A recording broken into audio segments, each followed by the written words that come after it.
Hello दोस्तों, आपका the velocity channel पर स्वागत है। मैंने आपको यूक्लिड विभाजन एल्गोरिदम से जुड़ा हुआ पहला टाइप का क्वेश्चन करवा दिए थे। अब देखिए टाइप 2 में आपका क्वेश्चन है कि दर्शाइए कि कोई धनात्मक विषम पूर्णांक 6q+1 या 6q+3 या 6q+5 के रूप का होता है। पहले हम इस क्वेश्चन का की लेते हैं कि सचमुच में यह जो संख्या दिया हुआ है ये धनात्मक विषम पूर्णांक है या नहीं। देखिए अगर हम क्यू की जगह पर यहाँ पर कोई धनात्मक पूर्णांक रख लेते हैं, मान लेते हैं कि 8 है, तो संख्या कितना आएगा? 6 गुना 1 6 और 6 3 9। आपको पता है कि 9 एक विषम पूर्णांक है।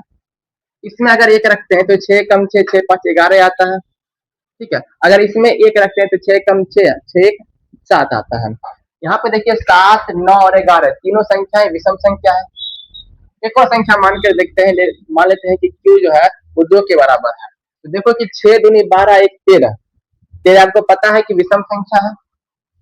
6 दूनी 12 3 15, 15 भी पता है कि विषम संख्या है।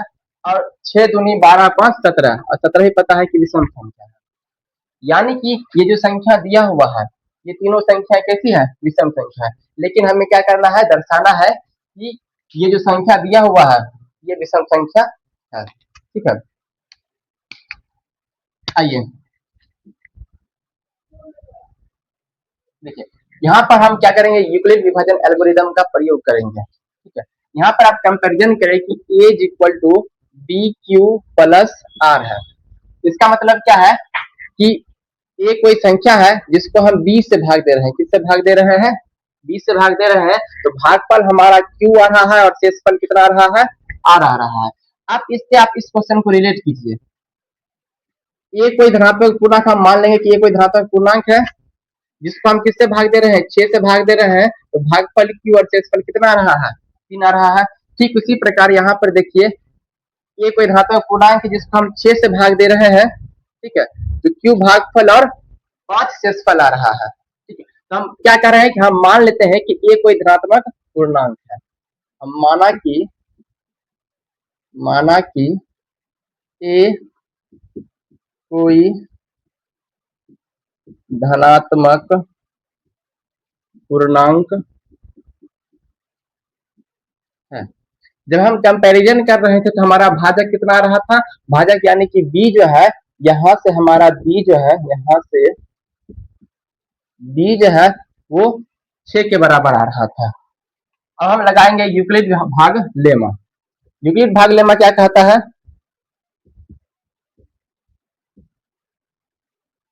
यूक्लिड भाग लेमा, यूक्लिड भाग लेमा कहता है कि a is equal to B Q plus R, जहां पर r जो है वो या तो 0 से बड़ा होगा या उसके बराबर होगा और b से छोटा होगा। ठीक है, और हम देखें कि b जो है, b का मान कितना है? b का जो मान है वो 6 है, 6q प्लस आर। तो हमारा जो r है वो 0 से बड़ा हो जाएगा और किससे छोटा होगा? 6 से। तो r का संभावित मान क्या आ सकता है? r का जो मान है वो 0 आ सकता है, 1 आ सकता है, 2 आ सकता है, 3 आ सकता है, 4 आ सकता है और 5 आ सकता है। 6 से छोटा यानी कि 5 तक संख्या लेंगे। और यहाँ पर देखिए क्वेश्चन कह रहा है कि कोई धनात्मक विषम पूर्णांक, यानी कि जब हम यहाँ पर r का वैल्यू रखेंगे तो r का वैल्यू कौन सी संख्या रखेंगे? विषम संख्या रखेंगे। अगर यहाँ पर कहा था सम संख्या, तो r की जगह पर हम कौन सी संख्या लेते हैं? सम संख्या लेते हैं। आइए हम केस फर्स्ट, केस सेकंड और केस थर्ड के रूप में लेते हैं r को विषम संख्या। ठीक है, यहाँ पर केस फर्स्ट, इसको हम समीकरण 1 मान लेते हैं। ठीक है, केस फर्स्ट में r का जो मान है वो 1 लेते हैं। तो r का जो है 1 मान समीकरण फर्स्ट में रखेंगे, r इज इक्वल टू 1 का मान समीकरण 1 में रखने पर, समीकरण 1 कहां पर है? यहाँ पर। तो a is equal to 6q plus r की जगह क्या रखेंगे? r की जगह 1 रखेंगे। देखिए यहाँ पर हम a कोई धनात्मक संख्या, धनात्मक विषम पूर्णांक, तो यहाँ पर विषम पूर्णांक होगा। a कोई धनात्मक विषम पूर्णांक है जो 6q+1 के रूप का रहा है। यहाँ पर देखिए कह रहा है 6q+1, वन। तो ये कोई धनात्मक पूर्णांक है जो 6q+1 के रूप का आ रहा है। पहला टर्म हमारा प्रूव हो रहा है। आगे देखिए, हम केस 2 लेते हैं। केस 2, केस 2 में r का मान जो है, अब क्या लेंगे, 2 नहीं लेंगे, 3 लेंगे। 3 क्यों लेंगे, क्योंकि 3 विषम संख्या है। ठीक है, r बराबर 3 का जो मान है, r बराबर 3 का मान समीकरण फर्स्ट में रखने पर, ठीक है, तो r बराबर 3 का मान समीकरण फर्स्ट में रखेंगे। समीकरण फर्स्ट हमारा कितना है, समीकरण फर्स्ट है a equal to 6q plus r। r की जगह क्या रखेंगे, तो r की जगह हम रखेंगे 3 रखेंगे। ठीक है, तो ये कोई धनात्मक पूर्णांक है जो 6q+3 के रूप का आ रहा है। दूसरा टर्म भी प्रूव हो गया। आगे देखते हैं, हम लेते हैं केस 3। केस 3, केस 3 में r बराबर क्या रखेंगे, r बराबर 5 रखेंगे। तो देखो, r बराबर 5 का मान समीकरण फर्स्ट में रखने पर, r बराबर 5 का मान समीकरण फर्स्ट में रखने पर, समीकरण फर्स्ट है a equal to 6q plus r का मान क्या रखेंगे, 5 रखेंगे। तो देखो यहाँ पर एक कोई धनात्मक पूर्णांक है जो 6q+1, 6q+3 और 6q+5 के रूप का आ रहा है, जो यहाँ पर दर्शाने के लिए कहता है। तो हम यहाँ पर लिख सकते हैं कि अतः किसी धनात्मक या कोई धनात्मक विषम पूर्णांक, कोई धनात्मक विषम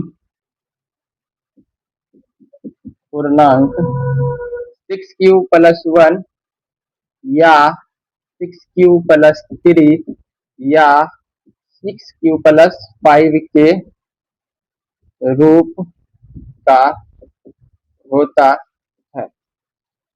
यहाँ तक आपको समझ में आ गया होगा। इसी से जुड़ा हुआ एक और क्वेश्चन आपको कराते हैं, जहां पर हम किसी धनात्मक पूर्णांक का वर्ग देखेंगे। ठीक है, इसी में हमारा अगला क्वेश्चन है, विपरीत विभाजन एल्गोरिदम का प्रयोग करके दर्शाइए कि किसी धनात्मक पूर्णांक का वर्ग 3m या 3m+1 के रूप का होता है, जहां m एक धनात्मक पूर्णांक है। ठीक है, इसके लिए हम पहले बताए थे, सबसे पहले हम क्या करेंगे, सबसे पहले हम मानेंगे कि माना कि ये कोई धनात्मक पूर्णांक है, कोई धनात्मक पूर्णांक है। तो यहाँ से हमारा b क्या आ जाएगा, यहाँ से आपको पता चल गया होगा कि b जो है हमारा 3 आएगा। जब हम कंपैरिजन करेंगे तो b हमारा कितना आ रहा है, 3 आ रहा है। यूक्लिड विभाजन एल्गोरिदम से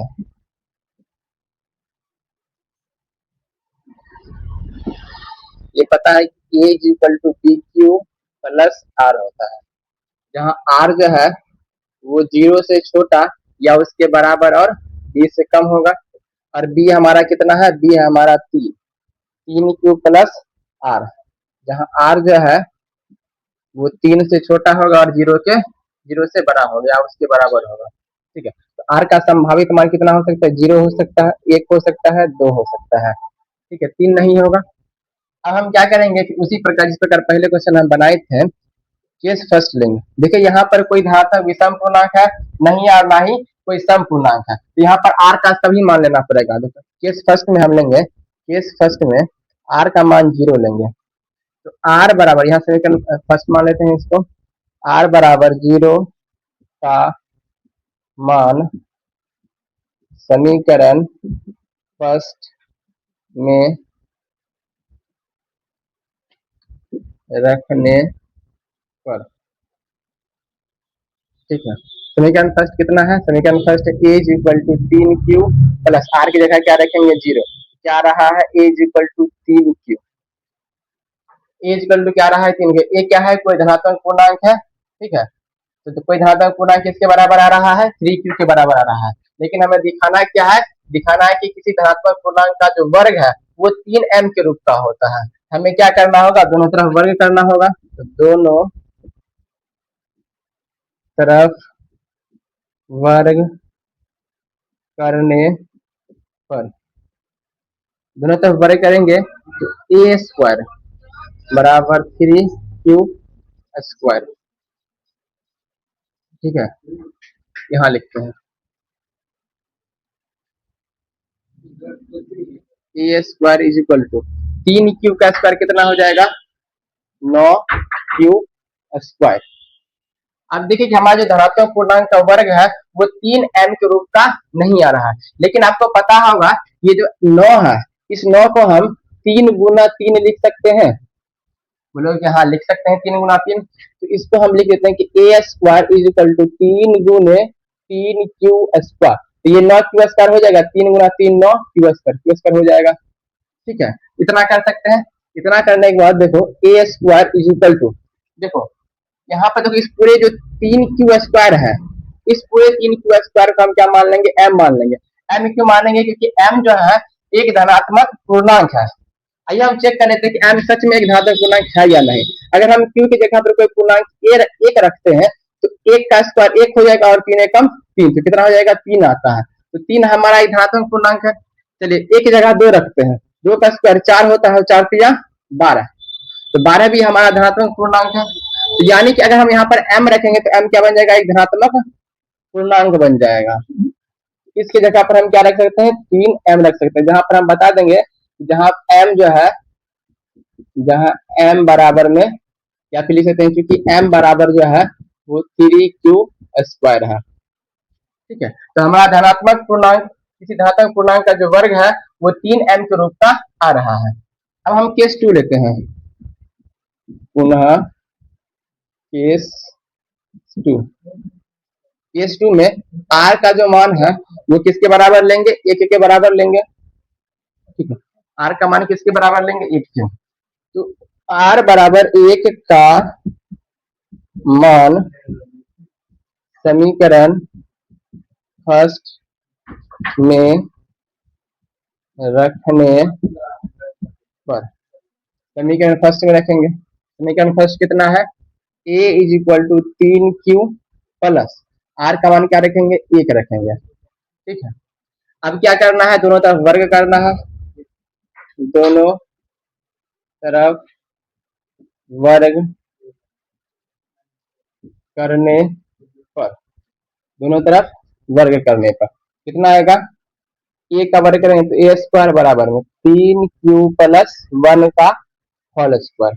ये कितना आ जाएगा, a स्क्वायर बराबर, ये कितना आएगा, a प्लस b का होल स्क्वायर बन जाएगा। तो a स्क्वायर बनेगा a स्क्वायर यानी कि 3q का square plus 2 into 3q into 1 2ab plus b का यानी कि 1 का स्क्वायर। ये कितना आ रहा है, a स्क्वायर बराबर में 3q का स्क्वायर 9q स्क्वायर हो जाएगा प्लस 2 3 6 गुना 1 तो 6q हो जाएगा प्लस 1 का स्क्वायर 1। देखिए यहाँ पर कितना, किसी धनात्मक पूर्णांक का जो वर्ग है वो 9q square plus 6q plus 1 यानी कि इस रूप का आ रहा है। लेकिन हमें क्या सिद्ध करना है, या तो 3m आना चाहिए या 3m प्लस 1 आना चाहिए, लेकिन यहाँ पर नहीं आ रहा है। तो हम क्या करेंगे, देखो इस 9 है, इस 9 में भी 3 गुना 3 है, देखो ये 6 है, इस 6 में 3 गुना 2 है, यानी कि इस दोनों जगह पर क्या है, 3 है। इस दोनों जगह पर हम 3 को कॉमन निकाल सकते हैं, बाहर निकाल सकते हैं। देखिए यहाँ पर हो जाएगा ए स्क्वायर बराबर 3, दोनों में 3 कॉमन ले लिए तो बचेगा क्या है, तो इसमें 3 निकालिए तो बचेगा 3 बचेगा और क्यू स्क्वायर प्लस इस 6q में अगर हम 3 निकाल लेंगे तो बचेगा कितना, देखो 6 जो है वो 3 गुना 2 होता है, तो 3 बाहर निकाल लें तो बचेगा कितना, 2 बचेगा और q है तो q लिखेंगे, और बाहर में 1 हो तो बाहर में 1 लिख देंगे। देखो ये जो पूरी संख्या है, इस पूरी संख्या को आप क्या कर देंगे, m के बराबर मानेंगे, और m क्या है, हमारा धनात्मक पूर्णांक है। यहाँ पर देखो कि अगर हम q की जगह पर 1 रखेंगे, ठीक है, तो 1 का स्क्वायर 1, 3 एकम 3 प्लस q की जगह 1 रखेंगे तो 1 गुना 2 कितना हो जाएगा, 3 2 5 आ जाएगा, 5 एक धनात्मक पूर्णांक है। हाँ बोलोगे यहाँ धनात्मक पूर्णांक है। आगे देखो अगर हम एक जगह मान चलो 2 रख दिए तो 2 का स्क्वायर 4, 4 3 12 प्लस 2 दूनी 4 तो 12 4 16 भी धनात्मक पूर्णांक है। ठीक है। तो इस प्रकार हम इसको क्या कर सकते हैं, m मान सकते हैं, क्योंकि m जो है एक धनात्मक पूर्णांक है। तो यहाँ पर क्या आ जाएगा, ए स्क्वायर बराबर 3, इस पूरी संख्या को m मान लीजिए प्लस 1, चूंकि यहाँ पर लिख देंगे चूंकि m जो है वो 3q स्क्वायर प्लस 2q के बराबर है। तो यहाँ पर देखो कोई धनात्मक पूर्णांक 3m, ठीक है, किसी धनात्मक पूर्णांक का जो वर्ग है वो 3m के रूप का आ रहा है, ठीक है। किसी धनात्मक पूर्णांक का वर्ग 3m प्लस 1 के रूप का आ रहा है। लेकिन अभी एक और केस बच रहा है, r इज इक्वल टू 2, ठीक है। तो यहाँ पर जगह नहीं बचा है, यहाँ पर इसको हम मिटा रहे हैं। अगर आपको लिखना होगा तो स्क्रीन शॉट ले लीजिए, हम यहाँ पर इसको मिटाने वाले हैं। चलिए केस 3 हम यहाँ पर लेते हैं, केस 3। केस 3 में r का मान हम क्या रखेंगे, r का मान रखेंगे 2। तो r का मान 2 समीकरण समीकरण 1 में रखने पर, ठीक है। समीकरण 1 हमारा क्या था, एक था a is equal to B Q, B की जगह पर 3 था, 3q प्लस r की जगह क्या रखेंगे, 2 रखेंगे। अब हम क्या करेंगे, इसका वर्ग करेंगे, क्योंकि प्रूफ करने के लिए क्या कर रहा था, वर्ग कर रहा था। तो देखिए दोनों तरफ वर्ग करने पर, ठीक है, a square is equal to 3q plus 2 का स्क्वायर करेंगे। ए स्क्वायर बराबर, यहाँ देखो a प्लस बी का होल स्क्वायर बन रहा है, तो फॉर्मूला लगा देंगे ए स्क्वायर प्लस 2 गुने 3q गुने 2, 2ab, ठीक है, प्लस 2 का स्क्वायर, ठीक है। ए स्क्वायर बराबर 3q का स्क्वायर कितना हो जाता है, 9q स्क्वायर हो जाता है, प्लस 2 तिया 6, 6 दूनी 12, 12q हो जाएगा, प्लस 2 का स्क्वायर 4। अब देखो ये जो ए स्क्वायर बराबर 9q square plus 12q plus 4 है, ये कहीं से तुमको 3m या 3m प्लस 1 बनता हुआ दिखाई पड़ रहा है, ठीक है। बनता हुआ दिखाई नहीं पड़ रहा है, तो हम करेंगे क्या, एक दिमाग लगाएंगे। क्या लगाएंगे, यहाँ पर देखो हम क्या करेंगे, ए स्क्वायर को 9q square plus 12q plus इस 4 को अगर हम 3 प्लस 1 लिख दें, तो अगर 4 रहा था तो इस 4 से 3 को हम बाहर कॉमन नहीं निकाल सकते थे, और प्लस 4 में भी हमको प्रूफ करने के लिए नहीं कह रहा था। लेकिन अगर इस 4 को हम 3 प्लस 1 लिख देंगे, तो यहाँ से हम 3 को कॉमन निकाल लेंगे और प्लस 1 बाहर में बच जाएगा, तो 3m प्लस 1 रूप आ जाएगा, ठीक है। यहाँ पर हम क्या करेंगे, 4 को हम 3 प्लस 1 के रूप में लिख देंगे, तो क्या हो जाएगा, देखो यहाँ से ए स्क्वायर बराबर, इस 9 में भी 3 है, 12 में भी 3 है, और यहाँ पर 3 है, तो 3 कॉमन निकाल लेंगे, तो बचेगा कितना, 3 बचेगा, क्योंकि 3 किया 9 होता है, ठीक है। क्यू स्क्वायर प्लस 3 बाहर निकालिए तो 4 बचेगा, 4q प्लस यहाँ पूरे 3 बाहर निकालिए तो क्या बचेगा, 3 गुना 1 होता है, तो पूरे 3 बाहर निकालेंगे तो बचेगा कितना, 1 बचेगा, 1 लिख देंगे यहाँ पर, ठीक है। अब प्लस 1 बाहर में, तो बाहर में लिख देंगे। अब देखो ये पूरी संख्या को हम क्या मान लेंगे, m मान लेंगे, और m हमारा क्या है, एक धनात्मक पूर्णांक है। तो a square is equal to 3m plus 1, यहाँ पर लिख देंगे क्योंकि m जो है वो किसके बराबर है, 3q square plus 4q plus 1 के बराबर है। इस प्रकार हम देखते हैं कि कोई धनात्मक पूर्णांक का वर्ग 3m प्लस 1 के रूप का आ रहा है। यहाँ पर लिख देंगे लास्ट में आता है, यहाँ हम लिख सकते हैं किसी धनात्मक पूर्णांक का वर्ग 3m प्लस 1 के रूप का होता है। इस प्रकार हम देखें किसी धनात्मक पूर्णांक का जो वर्ग है वो 3m या 3m प्लस 1 के रूप का होता है, ठीक है। इससे जुड़ा हुआ कुछ क्वेश्चन आपको बनाने के लिए देते हैं, ठीक है।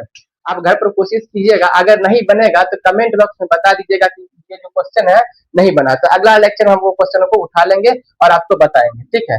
आपसे जो है क्लास नियमित रूप से डेली चलेगा, ठीक है। आपके लिए हम छोड़ कर जा रहे हैं। अगर आपसे ये क्वेश्चन नहीं बनेगा तो कमेंट में बता दीजिएगा, अगला वीडियो हम इसी क्वेश्चन पर बनाएंगे। देखिए क्वेश्चन आसान है, जैसे हम वर्ग में बताए थे कि किसी प्रकार से करता है, हमें क्या करना है, वहां पर वर्ग कर रहे थे, यहाँ पर हम घन करेंगे, ठीक है।